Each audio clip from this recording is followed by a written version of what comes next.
শুভ সকাল বন্ধুরা, আজ হলো 29 সেপ্টেম্বর সোমবার। আজকের বরাক তথা সমগ্র আসামের গুরুত্বপূর্ণ খবরগুলি হলো: 7 অক্টোবর থেকে অরুণোদয় 3.0 টাকা পাবেন হিতাধিকারীরা, এমনটাই বললেন মুখ্যমন্ত্রী হিমন্ত বিশ্ব শর্মা। আগামী 7 অক্টোবর অরুণোদয় 3.0 অর্থ পেয়ে যাবেন মহিলারা। শনিবার মুখ্যমন্ত্রী হিমন্ত বিশ্ব শর্মার উদ্ধৃতি দিয়ে কাছাড় জেলা প্রশাসনের পক্ষে এমন তথ্য জানানো হয়েছে। এর আগে প্রথমে 17 সেপ্টেম্বর নরেন্দ্র মোদীর জন্মদিনে, পরে 25 সেপ্টেম্বর অরুণোদয়ের অর্থ প্রদান করা হবে বলে পিছিয়ে দেওয়া হয়। এমন আবহে আজ মুখ্যমন্ত্রী নয়া ঘোষণা করেছেন, আগামী 7 অক্টোবর অরুণোদয় 3.0 টাকা পেয়ে যাবেন হিতাধিকারীরা। পরবর্তী খবরটি হলো: শ্রীভূমিতে ফাঁকা বাড়িতে চুরের তাণ্ডব। দুর্গাপূজার প্রাক্কালে শ্রীভূমি শহরে চুরির ঘটনা ঘটল। ফাঁকা বাড়ি পেয়ে চুর ঘরের ভেতর তাণ্ডব চালালো। খবর পেয়ে পুলিশ ঘটনাস্থলে গিয়ে তদন্ত চালায়। এবারের চুরির ঘটনাটি ঘটেছে নীলমণি রোডের বাসিন্দা বিএসএনএল বিভাগের প্রাক্তন এসডি অজয় কুমার দেব চৌধুরীর ঘরে। অসুস্থ স্ত্রীর চিকিৎসা করতে অজয়বাবু স্ত্রীকে নিয়ে বৃহস্পতিবার শিলচর গিয়েছিলেন। ফলে বাড়ি ফাঁকা ছিল, তবে একজনকে দেখার জন্য বলে গিয়েছিলেন। শনিবার সকালে যখন সেই লোক এসে ঘরের দরজা খুলেন, তখন দেখতে পান ঘরের ভিতর সবকিছু এলোমেলো। পরে এলাকার মানুষ খবর পেয়ে ঘটনাস্থলে যায়। শুভপ্রকাশ দেব জানান, সকালবেলা আমাকে ফোন করে জানান বাড়িতে চুরি হয়েছে, তাই বাড়িতে আসতে এবং পুলিশকে খবর দেওয়ার জন্য এসে দেখলাম বাড়ির পেছনের দরজা ভেঙে চুর ঘরে ঢুকেছে। ঘরের ভিতর একদম তাণ্ডব চালিয়েছে। স্টিল আলমারি ভেঙে প্রায় 5 লক্ষ টাকা সোনার অলংকার নিয়েছে, আর নগদ সামান্য কয়েক হাজার টাকা হবে ঘরে ছিল, সেগুলি নিয়েছে। 5 লক্ষ টাকার সোনার অলংকার ছিল, সেটা বাড়ির কর্তা বলেছেন। বাড়ির কর্তা তার স্ত্রীর সঙ্গে চিকিৎসা করতে শিলচর গিয়েছিলেন বৃহস্পতিবার, তাই সম্ভবত এই চুরির ঘটনাটি শুক্রবার রাতেই হয়েছে। একজনকে দেখাশোনার জন্য রেখেছেন, তবে তিনি রাতে ছিলেন না, তাই এই চুরির ঘটনাটি ঘটেছে। পরবর্তী খবরটি হলো: আই লাভ মোহাম্মদ প্রতিবাদে উত্তাল উত্তরপ্রদেশে, কড়া পদক্ষেপের নির্দেশ যোগী সরকারের। নবরাত্রির শুরুতেই অশান্তি রোধে কড়া বার্তা দিয়ে উত্তরপ্রদেশের মুখ্যমন্ত্রী যোগী আদিত্যনাথ রাজ্যের অভ্যন্তরে যারা অশান্তির সৃষ্টি করার চেষ্টা করবে তাদের বিরুদ্ধে দ্রুত ব্যবস্থা নেওয়ার নির্দেশ দিয়েছেন তিনি। শুক্রবার গভীর রাতে এডিজি ইন্সপেক্টর জেনারেল, বিভাগীয় কমিশনার এবং জেলা ম্যাজিস্ট্রেট এবং জেলার পুলিশ প্রধানের সঙ্গে আইন শৃঙ্খলা ব্যবস্থা নিয়ে আলোচনা করেন যোগী আদিত্যনাথ। সেখানে তিনি এই নির্দেশ দিয়েছেন। সম্প্রতি উত্তরপ্রদেশের বিভিন্ন জায়গায় আপত্তিকর জনসভা এবং মিছিলের আয়োজন করা হয় বলে অভিযোগ উঠেছে। সেই মিছিল থেকে উস্কানিমূলক স্লোগান দেওয়ার অভিযোগ করা হয়েছে। যোগীর দাবি, এই ধরনের ঘটনা আসলে রাজ্যের শান্তি বিঘ্নিত করার জন্য সুপরিকল্পিত ষড়যন্ত্রের অংশ।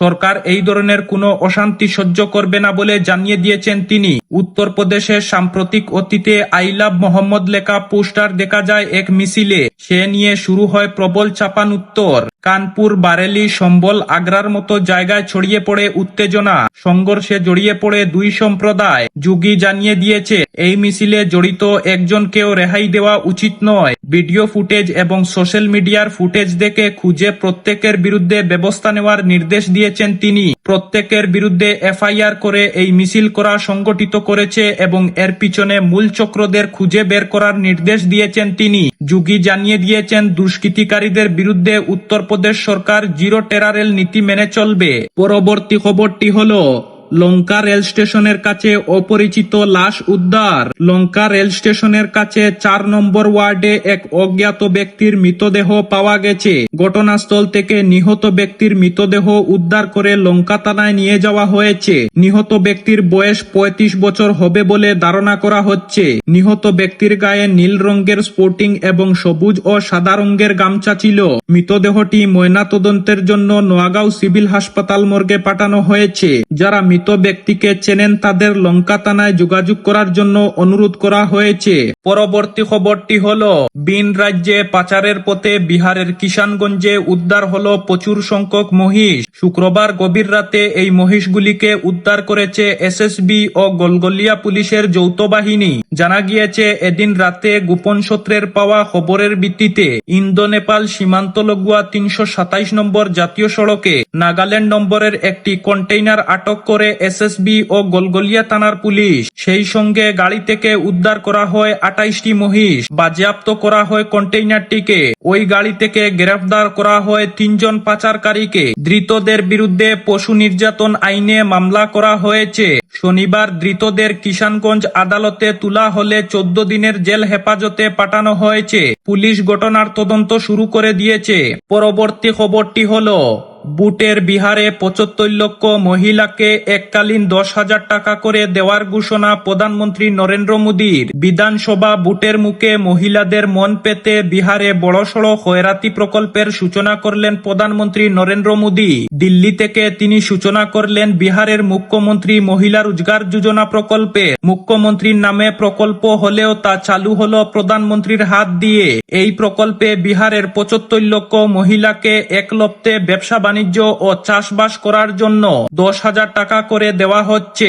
সফলভাবে কোনো মহিলা ব্যবসা বাণিজ্য করতে পারলে এই প্রকল্পে তাকে পরবর্তীতে 2 লক্ষ টাকা পর্যন্ত রাজ্য সরকার অনুদান দেবে বলে ঘোষণা করা হয়েছে। পরিবারের একজন মাত্র মহিলা সদস্য এই প্রকল্পের অর্থ পাবেন। প্রকল্পের জন্য মোট ব্যয় হচ্ছে 7,500 কোটি টাকা। স্বামী সরকারি চাকুরি বা আয়করদাতা হলে এই প্রকল্পের টাকা পাবেন না কোনো মহিলা।